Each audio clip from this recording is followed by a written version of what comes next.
Hi hello friends, ఈరోజు మన ఛానల్లో దగ్గు నుంచి ఉపశమనం కలిగించే చిన్న చిట్కా చెప్తానండి.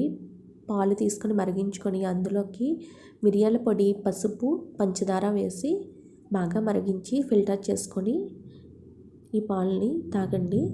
ఈ పాలు తాగితే మనకి గొంతు నొప్పి నుంచి ఉపశమనం కలుగుతుందండి. పెద్దోళ్ళకే కాకుండా పిల్లలకు కూడా ఇది మంచి బెనిఫిట్ అయితే ఉంటుందండి దగ్గు నుంచి. ఈ విధంగా ట్రై చేసి చూడండి. గొంతు నొప్పి తగ్గుతుంది, దగ్గు నుంచి కూడా మనకి రిలీఫ్గా ఉంటుంది. Thanks for watching.